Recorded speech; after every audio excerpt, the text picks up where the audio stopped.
The Lamentations of Jeremiah, Chapter 1.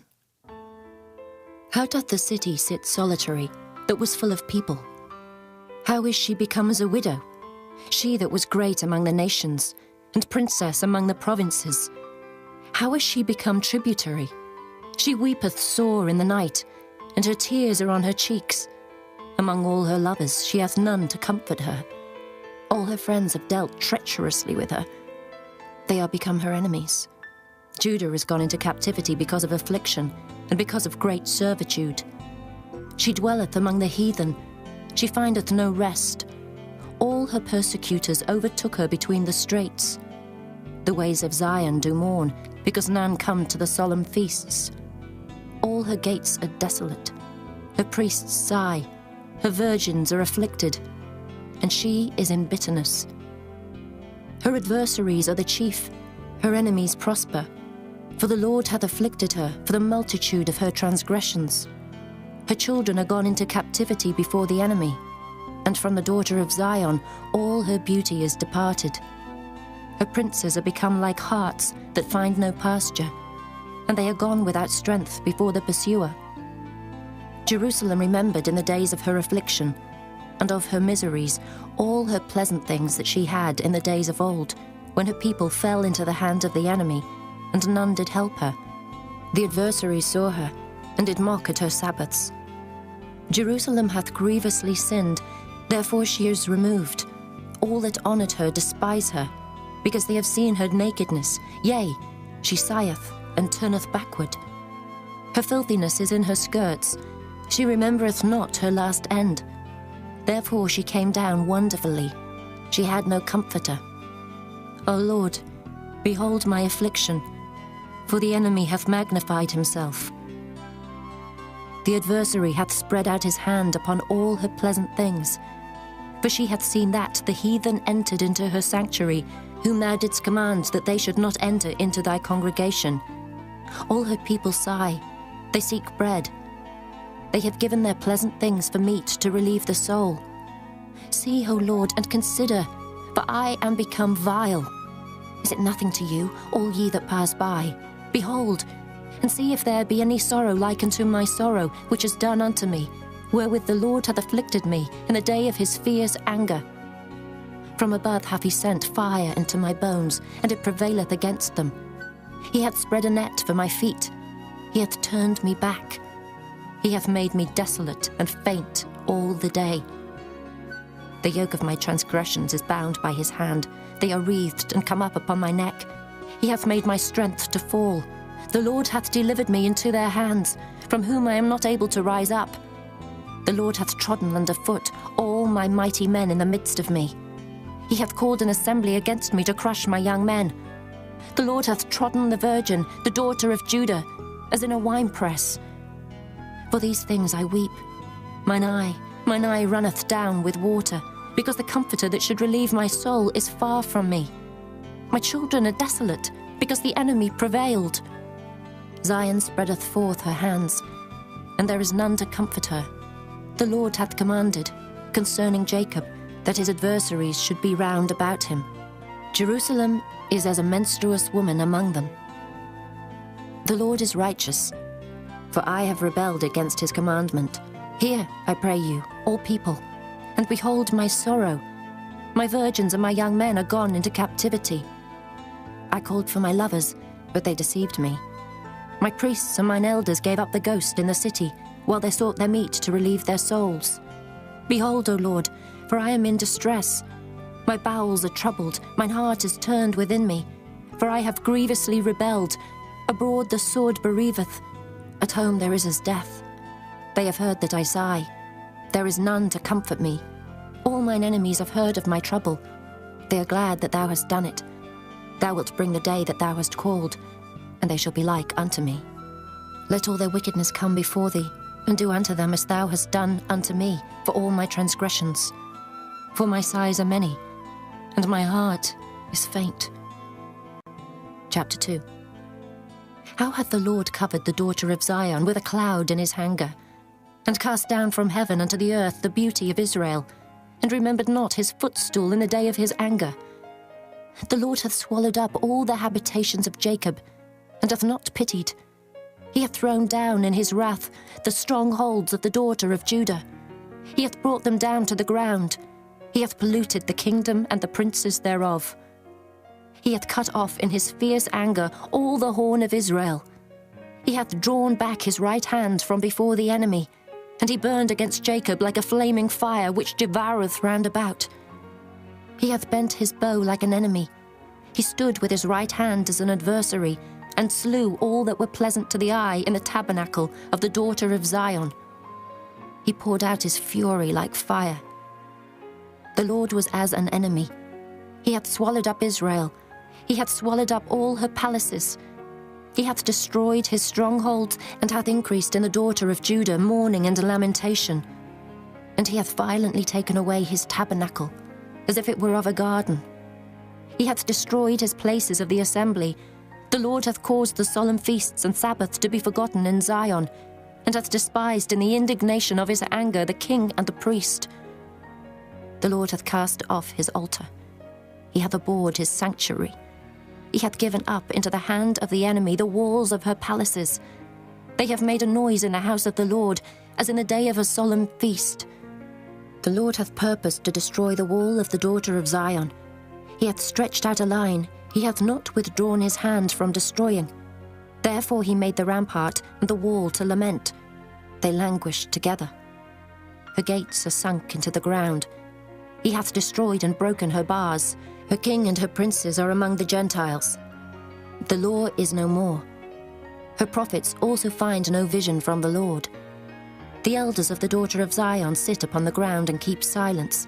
They have cast up dust upon their heads. They have girded themselves with sackcloth.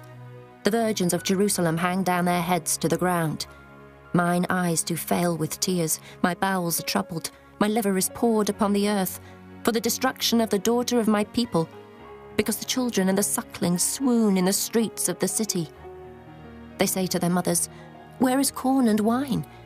When they swooned as the wounded in the streets of the city, when their soul was poured out into their mother's bosom. What thing shall I take to witness for thee? What thing shall I liken to thee, O daughter of Jerusalem? What shall I equal to thee, that I may comfort thee, O virgin daughter of Zion? For thy breach is great like the sea. Who can heal thee? Thy prophets have seen vain and foolish things for thee, and they have not discovered thine iniquity to turn away thy captivity, but have seen for thee false burdens and causes of banishment. All that pass by clap their hands at thee.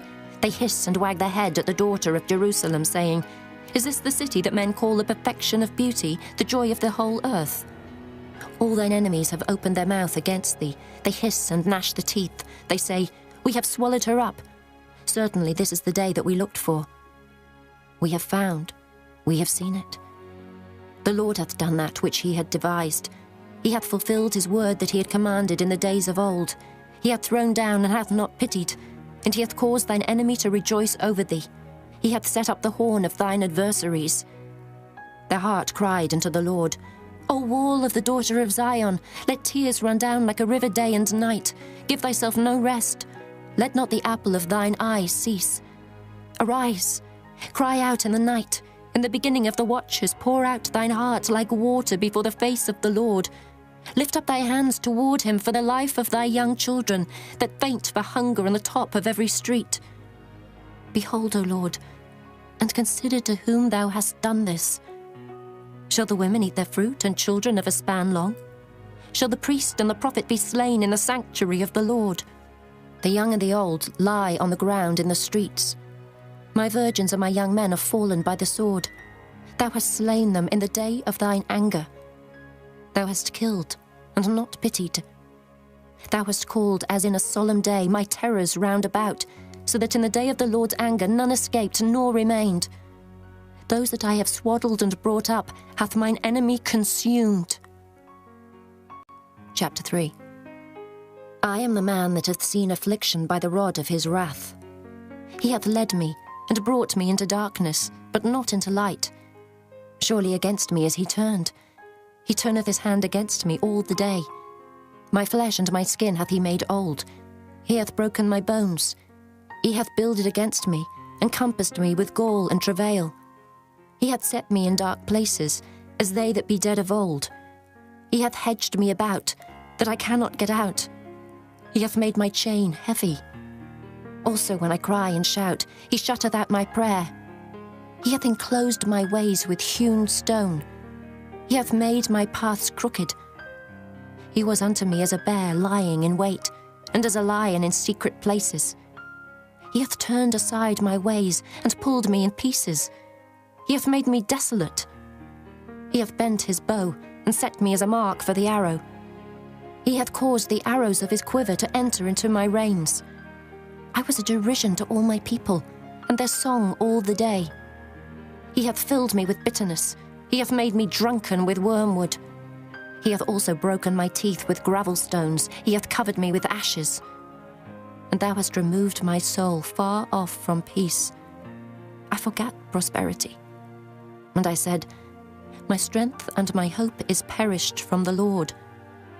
Remembering mine affliction and my misery, the wormwood and the gall. My soul hath them still in remembrance, and is humbled in me. This I recall to my mind, therefore have I hope. It is of the Lord's mercies that we are not consumed, because his compassions fail not. They are new every morning. Great is thy faithfulness. The Lord is my portion, saith my soul.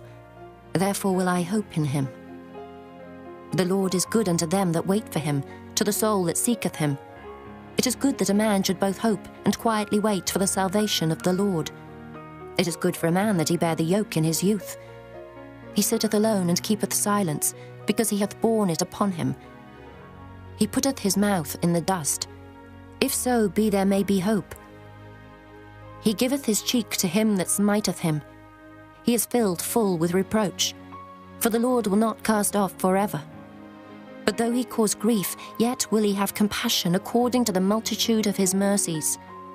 For he doth not afflict willingly, nor grieve the children of men, to crush under his feet all the prisoners of the earth, to turn aside the right of a man before the face of the Most High, to subvert a man in his cause, the Lord approveth not. Who is he that saith, and it cometh to pass, when the Lord commandeth it not? Out of the mouth of the Most High proceedeth not evil and good? Wherefore doth a living man complain, a man for the punishment of his sins? Let us search and try our ways, and turn again to the Lord. Let us lift up our heart with our hands unto God in the heavens. We have transgressed and have rebelled. Thou hast not pardoned. Thou hast covered with anger and persecuted us. Thou hast slain. Thou hast not pitied. Thou hast covered thyself with a cloud, that our prayer should not pass through. Thou hast made us as the offscouring and refuse in the midst of the people. All our enemies have opened their mouths against us. Fear and a snare is come upon us, desolation and destruction. Mine eye runneth down with rivers of water for the destruction of the daughter of my people. Mine eye trickleth down and ceaseth not without any intermission, till the Lord look down and behold from heaven. Mine eye affecteth mine heart because of all the daughters of my city. Mine enemies chased me sore, like a bird without cause. They have cut off my life in the dungeon, and cast a stone upon me. Waters flowed over mine head. Then I said, I am cut off. I called upon thy name, O Lord, out of the low dungeon. Thou hast heard my voice. Hide not thine ear at my breathing, at my cry. Thou drewest near in the day that I called upon thee. Thou saidst, fear not. O Lord, thou hast pleaded the causes of my soul. Thou hast redeemed my life. O Lord, thou hast seen my wrong. Judge thou my cause. Thou hast seen all their vengeance and all their imaginations against me. Thou hast heard their reproach, O Lord, and all their imaginations against me. The lips of those that rose up against me, and their device against me all the day. Behold their sitting down and their rising up. I am their music. Render unto them a recompense, O Lord, according to the work of their hands. Give them sorrow of heart, thy curse unto them. Persecute and destroy them in anger from under the heavens of the Lord. Chapter 4. How is the gold become dim? How is the most fine gold changed? The stones of the sanctuary are poured out in the top of every street. The precious sons of Zion comparable to fine gold, how are they esteemed as earthen pitchers, the work of the hands of the potter? Even the sea monsters draw out the breast. They give suck to the young ones. The daughter of my people is become cruel, like the ostriches in the wilderness. The tongue of the sucking child cleaveth to the roof of his mouth for thirst. The young children ask bread, and no man breaketh it unto them. They that did feed delicately are desolate in the streets. They that were brought up in scarlet embrace dunghills. For the punishment of the iniquity of the daughter of my people is greater than the punishment of the sin of Sodom. That was overthrown as in a moment, and no hand stayed on her. Her Nazarites were purer than snow. They were whiter than milk. They were more ruddy in body than rubies. Their polishing was of sapphire. Their visage is blacker than a coal. They are not known in the streets. The skin cleaveth to their bones. It is withered. It is become like a stick. They that be slain with the sword are better than they that be slain with hunger. For these pine away, stricken through for want of the fruits of the field. The hands of the pitiful women have sodden their own children. They were their meat in the destruction of the daughter of my people. The Lord hath accomplished his fury. He hath poured out his fierce anger, and hath kindled a fire in Zion, and it hath devoured the foundations thereof. The kings of the earth, and all the inhabitants of the world, would not have believed that the adversary and the enemy should have entered into the gates of Jerusalem. For the sins of her prophets, and the iniquities of her priests, that have shed the blood of the just in the midst of her, they have wandered as blind men in the streets. They have polluted themselves with blood, so that men could not touch their garments. They cried unto them, Depart ye, it is unclean. Depart, depart, touch not. When they fled away and wandered, they said among the heathen, They shall no more sojourn there. The anger of the Lord hath divided them. He will no more regard them. They respected not the persons of the priests. They favoured not the elders. As for us, our eyes as yet failed for our vain help. In our watching we have watched for a nation that could not save us. They hunt our steps, though we cannot go in our streets. Our end is near. Our days are fulfilled, for our end is come. Our persecutors are swifter than the eagles of the heaven. They pursued us upon the mountains. They laid wait for us in the wilderness. The breath of our nostrils, the anointed of the Lord, was taken in their pits, of whom we said, Under his shadow we shall live among the heathen. Rejoice and be glad, O daughter of Edom, that dwellest in the land of Uz. The cup also shall pass through unto thee. Thou shalt be drunken and shalt make thyself naked. The punishment of thine iniquity is accomplished, O daughter of Zion. He will no more carry thee away into captivity. He will visit thine iniquity, O daughter of Edom. He will discover thy sins. Chapter 5. Remember, O Lord, what is come upon us. Consider and behold our reproach. Our inheritance is turned to strangers, our houses to aliens. We are orphans and fatherless. Our mothers are as widows. We have drunken our water for money. Our wood is sold unto us. Our necks are under persecution. We labor and have no rest. We have given the hand to the Egyptians and to the Assyrians to be satisfied with bread. Our fathers have sinned and are not, and we have borne their iniquities. Servants have ruled over us. There is none that doth deliver us out of their hand. We got our bread with the peril of our lives because of the sword of the wilderness. Our skin was black like an oven because of the terrible famine. They ravished the women in Zion and the maids in the cities of Judah. Princes are hanged up by their hand. The faces of elders were not honored. They took the young men to grind, and the children fell under the wood. The elders have ceased from the gate, the young men from their music. The joy of our heart is ceased. Our dance is turned into mourning. The crown is fallen from our head. Woe unto us that we have sinned. For this our heart is faint. For these things our eyes are dim. Because of the mountain of Zion, which is desolate, the foxes walk upon it. Thou, O Lord, remainest forever, thy throne from generation to generation. Wherefore dost thou forget us forever, and forsake us so long time? Turn thou us unto thee, O Lord, and we shall be turned. Renew our days as of old. But thou hast utterly rejected us. Thou art very wroth against us.